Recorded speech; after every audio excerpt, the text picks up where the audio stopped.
Eu acho que é o contrário. Eu acho que a gente está precisando fazer o contrário, validar mais os sofrimentos do outro do que ficar desconfiado se é vitimismo ou não. Na minha experiência, tá? Até porque assim a gente sustenta mais compaixão, sustenta mais self, mais presença. Claro, sem deixar aquilo te prejudicar. O limiar é esse. Tá prejudicando alguém? Tá me prejudicando? Tá prejudicando alguém? Eu preciso Não significa que a pessoa não vai se responsabilizar ou que você não pode dar recursos seguros para ela ir se responsabilizando por aquilo, porque o trauma é um vício, gente. O trauma, o sistema nervoso, ele fica viciado no sofrimento. E não é um julgamento isso é biológico, é exatamente para a gente não julgar as pessoas. Ela fica viciada não no sentido moral, é biológico. Os neurotransmissores dela ficam levando ela para aquela experiência de dor. Só a dor existe, só o desprazer existe. Só pode existir aquilo. Por quê? Porque em algum momento, se foi um trauma complexo, mais vezes, em algum momento a esperança foi traumática. Em algum momento a esperança foi traumática. Então ela precisa viver com desesperança, entendeu? Olha que coisa mais profunda isso. Então, por isso que é importante a gente reativar a esperança de uma forma segura, que a pessoa vá de pouquinho em pouquinho experimentando o prazer, experimentando a esperança, experimentando o que é bom, devagarzinho, dosagens homeopáticas, porque senão ela vai se assustar e vai voltar para o ruim de novo. E não é por culpa dela, não é moral. A gente precisa tirar essa carga moral da situação. Entendeu? Significa que a gente vai, então, vamos todo mundo ser prejudicado por essa pessoa, coitadinha, foi traumatizada, ela agora pode traumatizar todo mundo. Não, mantém o limite, até porque ela vai precisar ir para uma terapia. Ela vai precisar, em algum momento, se ver e dar a chance de curar. Não é para ficar sustentando a coisa, entende? Não sei se ficou claro isso, né? Mas, enfim.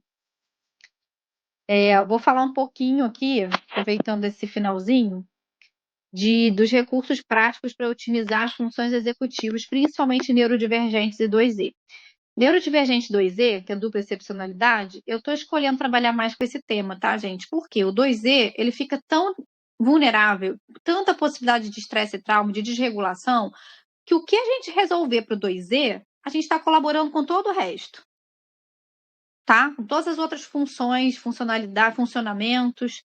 Então, eu vou falar do extremo, que é o 2E, e que é o mais invisível, que mais precisa, a meu ver, uma das condições que mais precisa da nossa ajuda. E eu vivo isso na pele, eu sei como é que é, e não é vitimismo, né? É uma questão da gente ver outras pessoas também que vivem, vocês sabem disso. Se você tem uma potência, mas tem alguma condição que te limita, pronto, você não é enxergado nem pela potência, nem pelo que te limita. Ou vão querer que você seja herói o tempo todo e vão te invalidar quando sofrer, ou vão querer, né, que ou o seu sofrimento, pronto, ou vão te pisar, ou vão te esmagar, ou vão usar você quando você estiver no sofrimento ou na potência. Então, assim, é uma condição muito múltipla, com uma riqueza de vulnerabilidades, e que se você não aprende a ser ninja, você está ferrado, né, nessa terra. Então, assim, aqui eu falei um pouco que nós, profissionais dedicados a apoiar também os neurodivergentes, que a gente precisa ter acesso a esses recursos práticos e também entender os desafios da disfunção executiva. Tá? A gente vai ver estratégias práticas, rápidas e personalizadas, para a gente aprimorar realização integral e qualidade de vida dessas pessoas. Então, eu vou falar um pouquinho de evidências científicas, né, dos especialistas lá desse evento que eu participei com 40 especialistas nessa área. E os especialistas foram selecionados por abordagens centradas no coração, que eles chamam de heart-centered, centradas na compaixão, tá? Todos os profissionais envolvidos foram selecionados porque tem essa abordagem, esse viés na prática deles. Eu queria ler rapidinho o que são funções executivas, comentar aqui, porque para a gente começar de um ponto, né, em comum. As funções executivas, não sei se vocês conhecem, né, vocês sabem, são habilidades cognitivas essenciais. Tem mais a ver com o córtex pré-frontal, que é a nossa evolução máxima, né? Várias outras espécies não têm o córtex e nem o córtex pré-frontal, que é esse do raciocínio, da metacognição, a gente refletir sobre a gente mesmo, sobre a nossa própria condição, inclusive sobre o divino, enfim. E nos permitem planejar. Na verdade, a função executiva, o que ela faz? Ela pica e junta. Ela picota a realidade, analisa, e junta, integra. Integra e picota e junta. Então, fica fazendo, né, uma análise ali para que a coisa possa clarear e, às vezes, até ter uma saída original, diferente do que está sendo vivido ou visto ali. Então, é nossa função de planejar, de priorizar, de tomar decisões, de manter a atenção e de resolver problemas de forma eficaz, quando está ok, né? Elas são fundamentais para o sucesso acadêmico, profissional e pessoal, pois nos ajudam a controlar nossos impulsos, gerenciar nosso tempo e concluir tarefas complexas. E nos relacionar, de forma geral, né? Exemplos de funções executivas incluem memória de trabalho, essa memória de que você tem que reter ali, né, alguma coisa para fazer outra rapidinho. A memória usada muito em matemática, né, memória de trabalho. É como se fosse a memória RAM, né? Flexibilidade, memória RAM né? Qual é aquela memória do computador que é a memória rapidinha? Qual? Memória RAM. Memória RAM mesmo, né? Tá, obrigada. Então, a memória de trabalho, a flexibilidade cognitiva, que é eu conseguir ver as coisas de outros ângulos, com mais distância, com mais perspectiva. O que ajuda nisso? Metacognição, empatia, compaixão, autocompaixão, tudo que te deixa seguro, vai te ajudar a ter mais flexibilidade cognitiva. O IFS trabalha muito, né, com perspectiva, você afasta suas partes para você conversar com ela, pede distância, você cria espaço interno, você cria espaço com as partes das outras pessoas. Quanto mais espaço, mais perspectiva. Por isso que é tão importante a gente falar de espaço, porque o espaço é a distância que vai fazer a gente ver as coisas de um ângulo diferente. Por isso que é bom viajar. Quando a gente viaja, a gente sai do nosso rotina ali, do nosso ângulo comum e começa a ver, enxergar a nossa vida, enxergar as coisas de uma outra perspectiva, porque a gente foi para longe, né? E o controle inibitório, que é conseguir falar, agora isso aqui não, agora não vou falar, não, esse estímulo agora não vai entrar aqui, só vou focar nisso aqui que eu quero, porque esses outros vão ficar dissociados. Eu consigo, com controle inibitório, controlar quais estímulos eu foco, ou o que eu vou falar, ou a ação que eu vou fazer e que eu não vou fazer, principalmente o que eu não vou fazer, tá? Ou o que eu não vai entrar. Sua disfunção pode levar a dificuldades organizacionais, a procrastinação e problemas de autorregulação, impactando na saúde, na aprendizagem, relacionamentos, ou seja, pode impactar em todas as áreas da vida. E aí eu consegui, gente, fazer na IA com prompt. Eu fiquei toda a vida pedindo para a IA fazer isso aqui, ó, e consegui que ela fizesse algo razoável. Que essa é uma menina, né, toda desorganizada, com as coisas em volta desorganizadas, tentando se organizar para estudar e tal. E depois ela numa outra situação com tudo mais organizado ali, né, as coisas cada um no seu lugar e tal. É um problema, a gente precisa ficar com toque, tudo tão organizado assim, a não ser que vai te dar um alívio de ansiedade, porque assim, precisa também saber estar confortável com o desorganizado, com a desorganização. Mas qual é a diferença? Saber que você vai saber a casa onde mora cada coisa. Se você souber o lugar onde mora tudo, você pode se dar um prazo para aquilo ir para o lugar de novo. Se você não sabe onde mora, e se seu entorno também não sabe onde as coisas moram, você vai ficar com aquela desorganização eterna. Você não sabe para onde vai cada coisa. Então é importante assim, determinar para onde vai cada coisa e a gente tentar ficar um pouco mais confortável tanto com a bagunça quanto com a organização e dar prazos para essa organização para a família toda, né? E a menina aí, ó, com as coisas. Vocês estão vendo a tela? Sim. Oi. Sim? E aí, o impacto do estresse e trauma nas funções executivas, especialmente em neurodivergentes 2E, né?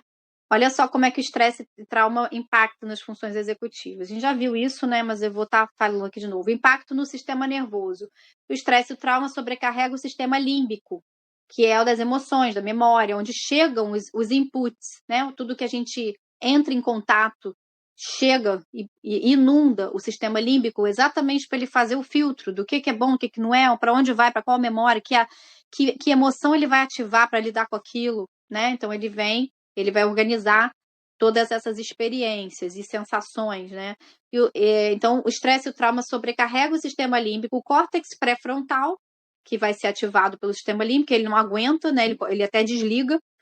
sistema nervoso central e o nervo vago, que é o sistema nervoso autônomo, que regula o sistema nervoso autônomo, é o nosso principal nervo, assim, ele passa, é o nosso nervo maior, que vai fazer toda essa parte coração, a parte digestiva, né, que a gente já estudou sobre ele também, na polivagal, na teoria polivagal. E ele vai fazer a digestão, reações, homeostase, o nervo vago. Então, o estresse e o trauma impactam em tudo isso, limitando a capacidade de manter a atenção, olha isso, inibir impulsos, alternar entre tarefas, decidir ou escolher ações, regular emoções e a reação ao estresse, impactando a saúde integral e insegurança nas relações, né? É importante gerar possibilidade de cultivos de autoconfiança, pelo que a gente estava falando, tá? A presença traz autoconfiança, autocentramento e tal. Desafios dos neurodivergentes 2E.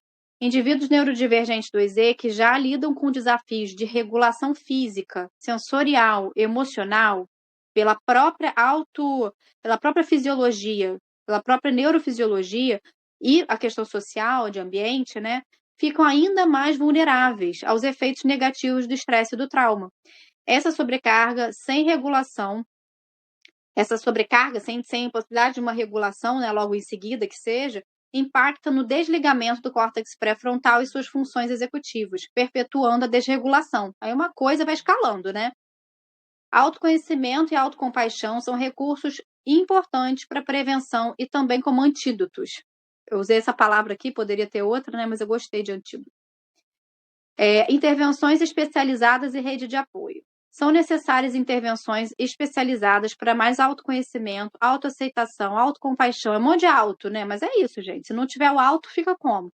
E estratégias de enfrentamento, que é coping, né? Que a gente fala em inglês. E principalmente para emancipação, que é a gente se tornar líder e a gente se empoderar para a gente advogar e falar sobre as nossas necessidades e atender nossas necessidades, independente até de uma certa forma, né? Do entorno. E construção de uma rede de apoio mais informada e compassiva. É importante encontrar alianças confiáveis, aprender a filtrar, selecionar ambientes e relações e advogar por si mesmo e por outros quando necessário, né? Por outros dessa aliança, principalmente, porque a maioria é vulnerável. Aí a gente tem aqui estratégias práticas para aprimorar as funções executivas. Organização e planejamento, a gente já sabe, meio óbvio, mas a gente não faz, muitas vezes, né? Que é usar técnicas visuais, agenda, post-it, o que puder, calendário, planner, cola na geladeira, deixa na mesa. De preferência, não espalha muito para você saber onde que você vai olhar, né? Que senão também você confunde a coisa. Lista de tarefas, também pode ficar pendurado isso, né? Eu comprei um bloco com 50 folhas de planner, de mesa, semanal.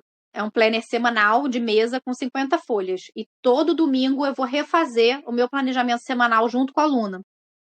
Que isso aí já dá uma aliviada no estresse, na ansiedade e nas funções executivas. Quanto mais a gente deixar, não botei isso aqui, quanto mais a gente deixar as coisas no automático, criar sistemas e deixar tudo mais automático possível, mais alivia as funções executivas, porque também abre espaço que a gente consegue transitar melhor, cria uma estrutura, tá?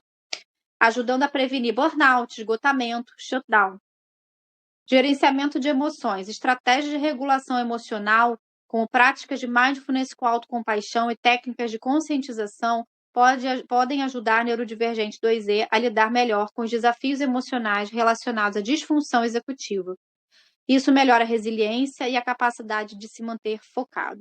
Gente, eu queria estar indo mais devagar, mas estou preocupada com o horário da Jéssica, que se bobear já até passou, né? Não, já está caindo na bucha.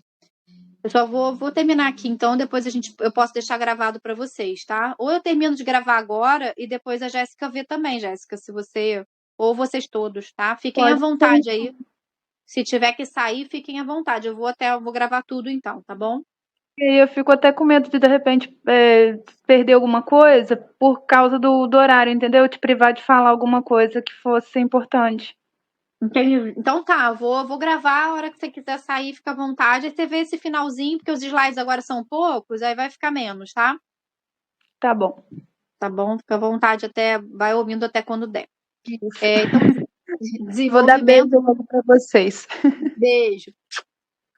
Ó, desenvolvimento de habilidades sociais, atividades que envolvem comunicação, colaboração, resolução de problemas em equipe, ou em dupla que seja, ou com a sua equipe interna para começar a criar uma segurança, né? Podem ser valiosas para neurodivergente 2E. Essas habilidades sociais auxiliam no gerenciamento de relacionamentos e na navegação navegação, a gente falando disso hoje, na navegação em ambientes acadêmicos ou profissionais, também ajuda muito, né? Depois vocês pega para ver de novo, tá? Com calma esse slide, se quiser vai anotando coisas, vai conversando com as partes de vocês, né? Tipo, que parte da minha vida as funções executivas estão impactando mais, ou a disfunção executiva, né? Na vida pessoal, na vida familiar, nos relacionamentos, na vida profissional. Como que a vida espiritual pode me ajudar a ganhar uma segurança, a ter experiências, né, e também internas que possam me ajudar nisso também. Então, abraçando o crítico interior, autocompaixão para as funções executivas dos 2E. Bem que a gente estava comentando, né? Parece que está tudo integrado com as nossas falas aí. Muito importante isso aqui, porque sem a gente aliviar o crítico interior, fica muito difícil a regulação para funções executivas, né? Para neurodivergente 2E, desenvolver autocompaixão é fundamental para aprimorar suas funções executivas. Ao acolher o crítico interior com gentileza e paciência, é possível superar os desafios emocionais que impactam negativamente na regulação e no desempenho cognitivo. Técnicas como terapia IFS, terapia dos sistemas familiares internos, ajudam a identificar e integrar as diferentes partes de si mesmo, promovendo uma relação mais saudável com o próprio ser. Essa abordagem empodera a neurodivergente 2E a lidar com a disfunção executiva de forma compassiva e eficaz. Aqui eu estou juntando IFS, poucas pessoas fazem isso, eu procuro muito isso no mundo, mas eu vou começar cada vez mais a integrar como ferramenta, eu acho sensacional para isso que a gente precisa, né? Autoconhecimento. Aí eu coloquei 4, não é nem passos, tá? Mas 4 itens para a gente poder estar abraçando esse crítico e desenvolvendo mais autocompaixão. Autoconhecimento, clareza e autocompaixão. Ao compreender melhor as próprias necessidades e limitações, neurodivergentes podem desenvolver uma atitude de autocuidado e de aceitação maior, né? O que diminui a autocrítica. Só de você se conhecer mais, gente, o funcionamento, por isso que a psicoeducação, nesse caso, na verdade, uma neuroeducação é tão importante, né? Porque ao se conhecer, a gente já fica com uma compaixão maior de, nossa, não é de propósito, nossa, não é uma questão moral, é uma questão funcional, né? Diminui a autocrítica, o nosso crítico começa a ter um olhar mais perspectiva também, né? Se a gente conta para ele, se a gente atualiza ele, né? Então, a gente diminui a autocrítica excessiva e a pressão por desempenho, que é o nosso grande inimigo, tá? A pressão por desempenho é o nosso inimigo. A autocompaixão é o antídoto, junto com o trabalho com as funções executivas. Regulação emocional. Práticas de mindfulness e autocompaixão auxiliam na gestão de emoções intensas, permitindo que neurodivergentes 2E se mantenham mais focados e resilientes diante dos desafios. 3. Estratégias personalizadas. Muito importante isso aqui, né? Cada indivíduo 2E tem necessidades únicas. Portanto, é importante encontrar abordagens de autocompaixão que sejam verdadeiramente significativas e eficazes para cada um. Claro que uma abordagem pode servir mais para um, outra para alguma pode até ativar negativamente. Então, sim, é importante a gente ter esse cuidado, tá? Não é para generalizar e é para ver bem a experiência que, de fato, a pessoa vai se sentir bem ali e ativando de forma positiva essa autocompaixão. E começa muito por você ficar presente também, eu esqueci de colocar aqui, a autocompaixão tem uma parte dela, que na verdade é a parte inicial e uma das mais importantes, depois eu vou, de repente, acrescentar aqui, que é a gente conseguir estar presente para os desconfortos, ou com os desconfortos. Aí a gente está exercitando até a compaixão, né? Mesmo. Eu estou presente aqui para o que está desconfortável. Então, não fugir do desconfortável. Cada vez que a gente cria essa resiliência de estar presente com o desconfortável, veja bem, não é a gente se proporcionar sofrimento, não é a gente se fazer sofrer, não é procurar, que nem a gente estava falando, tem que sofrer para crescer. Não. O sofrimento já está ali, já existe, ou o desconforto corporal, emocional, de memórias, e você ficar presente para aquilo, acolher, como a gente faz no IFS, né, nas práticas do IFS. Quanto mais a gente faz isso, mais a gente integra, mais a gente vai desativando o estresse. Meditação de autocompaixão. Deixei aqui uma breve meditaçãozinha que eu escolhi para a gente fazer, mas vocês podem depois fazer com calma em casa, tá? Ou pausar aqui, quem estiver ouvindo gravado, e fazer. Então, para você se sentir... É bem rapidinho, tá? Bem breve. Então, para você se sentir confortável e respirar profundamente, se sentar, aliás, confortável, e respirar profundamente. Então, procura uma posição que seja mais confortável, pode ser de olho aberto, olho fechado, não tem regra, é o que for mais confortável mesmo para você. E procura só observar a respiração, respirando de forma um pouco mais profunda, soltando o ar pela boca. E aí vai levando a sua mão sobre o coração e sente, procura sentir sua respiração nesse coração. E vai massageando se quiser, sente seu coração. Observa você mesmo, se sente aí dentro, habitando esse corpo, com toda a sua energia. E aí você pode experimentar, tá?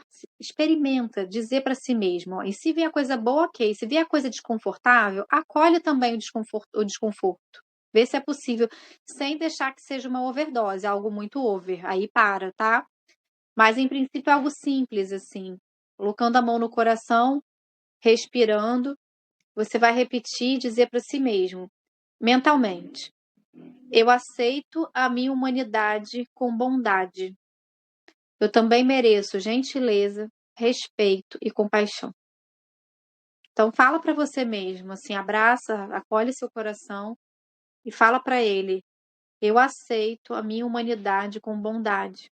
Ou a nossa humanidade, né? Falando junto com esse coração. Eu aceito a nossa humanidade com bondade. Eu também mereço, ou merecemos, gentileza, respeito e compaixão. Vou falar mais uma vez. Procure perceber como fica seu corpo, como você se sente com essas frases. Eu aceito a minha humanidade com bondade. Eu também mereço gentileza, respeito e compaixão.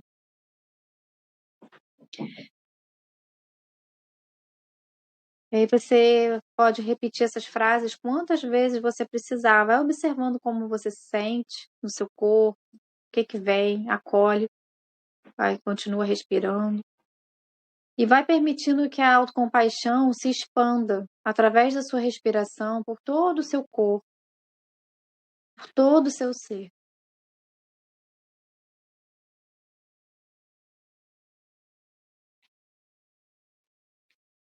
E aos pouquinhos vai voltando, percebendo que você pode voltar a essa meditação, a esse estado, a hora que precisar, levar também para outras pessoas, expandir ao seu redor, é bem simplesinho. E lembrar que você pode criar suas próprias frases também, né? Aqui o objetivo foi só dar uma ideia de como você pode se sentir diferente quando se trata assim, como se você também fosse seu melhor amigo. A gente trata tantos amigos e tantas pessoas assim, e às vezes nosso crítico, né, por ter pegado esse modo, nos maltrata sem querer, mas acaba acontecendo. Então a gente poder mostrar para ele que é seguro ficar seguro. O crítico precisa dessa frase, não é nem é seguro, tá? É seguro ter prazer. Não, é seguro ficar seguro, porque para o crítico nem sempre é seguro isso. Outras estratégias simples, já está terminando, tá? Tabela visual de tarefas, como eu falei, aqui eu salientei de novo, que é para a gente usar símbolos claros, organizar e priorizar tarefas de forma mais intuitiva, reduzindo a sobrecarga cognitiva. Podem ser planner diários, semanais, anuais, atualizados semanalmente e mantidos bem visíveis, bem acessíveis. Não adianta ser só no celular, tá? Pelo menos na prática de quase a maioria dos especialistas, e para mim também eu percebo que funciona. Eu coloco nos dois, eu coloco no celular e visível. Rotina de micropausas. Pequenas pausas de 5 a 10 minutos, gente, coisa boba, assim, ao longo do dia, só para dar uma respirada, dar uma espreguiçada, se exercitar, descarregar a mente, as sensações, as emoções. Essa prática de autocuidado aumenta a produtividade e o foco. equilibrando neurotransmissores, nervo vago, hormônios, homeostase. É a produtividade que a gente chama de produtividade saudável, né? Que está tanto também no trabalho do Leandro. Ambientação sensorial. Customizar o ambiente de trabalho e estudo com elementos sensoriais, como iluminação suave, música relaxante, aroma estimulante, óbvio, o que for melhor para você, né? Cria um espaço mais acolhedor e reduz a distração, sempre personalizando, né? O que me favorece, tá mais focado e relaxado, o que me estressa, ou também o que vai me levar para um estado de sono, que não é o meu objetivo aqui, né? No caso de como você está precisando produzir. Aí é outro momento, né? Orientações importantes para a implementação das estratégias. Aí finalizamos nesse aqui, tá? É importante a gente ter uma abordagem personalizada, um apoio especializado e um acompanhamento contínuo. Essas 3 coisas são muito importantes para a eficácia, para a eficiência dessas estratégias, né? Abordagem personalizada, porque cada neurodivergente é um, com suas próprias forças, desafios, preferências. É essencial que as estratégias de aprimoramento e regulação das funções executivas sejam adaptadas de forma individualizada para atender às necessidades específicas. Apoio especializado. Profissionais experientes em funções executivas são raros, tá, gente? Assim, de uma forma compassiva, igual eles fazem lá fora, ou igual o Leandro faz, por exemplo, eu acho raro, né? Podem fornecer orientação valiosa na implementação de intervenções eficazes, quando são atualizados e compassivos, tá, gente? É importante checar conhecimentos, experiência, até pessoal, né? Abordagens compassivas, se usam essas abordagens mais compassivas, baseadas em evidências fundamentais para o sucesso a longo prazo. E o acompanhamento contínuo. O acompanhamento e monitoramento regular do processo, para a gente ter uma ideia do que está bom, o que não está, né? Uma avaliação não é para ser uma avaliação de desempenho, nem nada tão rígido, nem que vai gerar vergonha tóxica. Ao contrário, é uma avaliação para automonitoramento, né? Para a gente poder saber o que ainda precisa trabalhar, o que não precisa, né? Então, esse monitoramento seria para regular desse progresso, na verdade, eu falei processo, mas é um processo também, né? Flexibilidade, a gente vai usar a flexibilidade, a metacognição nesse processo, de olhar de fora as situações para analisar, né? E a disposição em ajustar as estratégias quando necessário são cruciais. Isso permite que os neurodivergentes 2E tenham o máximo de benefício a partir das ferramentas e recursos disponíveis. A gente ter esse monitoramento, deixar as coisas um pouco mais previsíveis, mesmo que tenham que fazer novos acordos, e sempre com apoio, compreensão, autocompaixão e compaixão, gentileza e muito amor. E é isso, amores.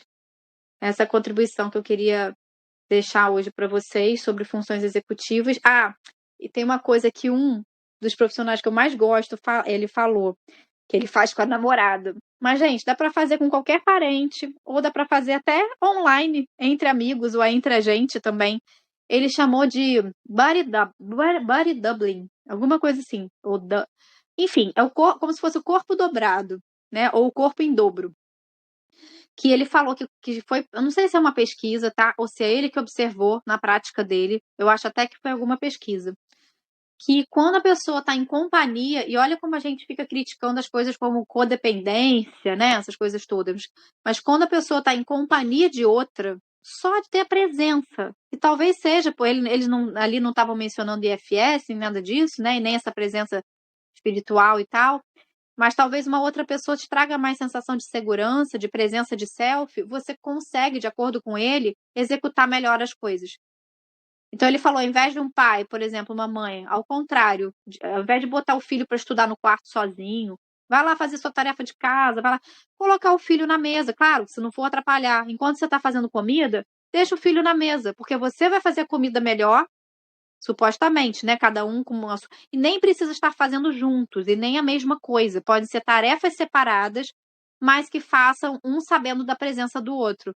Ele falou o quanto isso corregula e o quanto isso traz funções executivas, foco, e a pessoa consegue, claro, se não for uma coisa de interrupção, uma coisa barulhenta, né? Se for uma pessoa que vai ficar te interrompendo, não é esse o objetivo, é cada um ali no flow, e aí eles salientam muito, né, que tudo isso que a gente está falando aqui, né, nesse encontro de hoje, é para a gente poder também gerar status de flow, onde a gente consegue aquele desempenho máximo, da gente totalmente focado e entregue ali para executar, e que não é grande esforço, ao contrário, a gente está mais na presença, né, de selfie, e aí as coisas fluem melhor, a gente consegue desempenhar sem tanto esforço, pelo contrário, é um prazer, né? Então é isso, fica essa dica aí, se a gente quiser de vez em quando, eu tô com dificuldade de executar, de arrumar a casa, ou de fazer tal, bota uma música, ou bota um amigo, ele falou, bota um boneco, um brinquedo, fingir que tem alguém presente ali, vai conversando, mas o ideal mesmo é uma pessoa, chama um amigo, fala, amigo, vem conversar comigo que eu tenho que arrumar minha casa. Chama um amigo que na conversa, pronto, já consegue executar melhor esse planejamento, essa sequência, né? Que as pessoas com funções executivas têm tanta dificuldade de entender a sequência das coisas. O que eu faço primeiro? Por onde que eu começo? E aí, com uma presença, claro, calma, compassiva, que vai mais te ajudar do que prejudicar, é interessante. Ou liga para alguém e faz um vídeo online, ou bota o áudio e vai trabalhando e vai fazendo ali o que você está geralmente com mais dificuldade. Não é para criar uma codependência, mas é um recurso que pode também ser usado, tá? E que a gente possa, quem sabe, criar umas possibilidades para a gente fazer isso entre a gente, para experimentar se realmente funciona, né? Eu fiquei curiosa, sim, mas na prática eu vejo que é bem legal, quando não há interrupções, né? E é isso, amores. Muito obrigada, tá? Pela presença de hoje, pelas trocas riquíssimas, pelo trabalho de vocês, por quem vocês já são, independente de qualquer desempenho. Amei. Sensacional. Agradeço aí. Muito Tomara que tenha obrigado. ficado gravado. Muito obrigado mesmo de novo. Oi? Muito, mas muito obrigado mesmo de novo. Obrigada a vocês, gente. Muito bom. Vou deixar lá, tá? Beijo. Tá legal. Beijão. Até a Beijão. próxima. Beijão.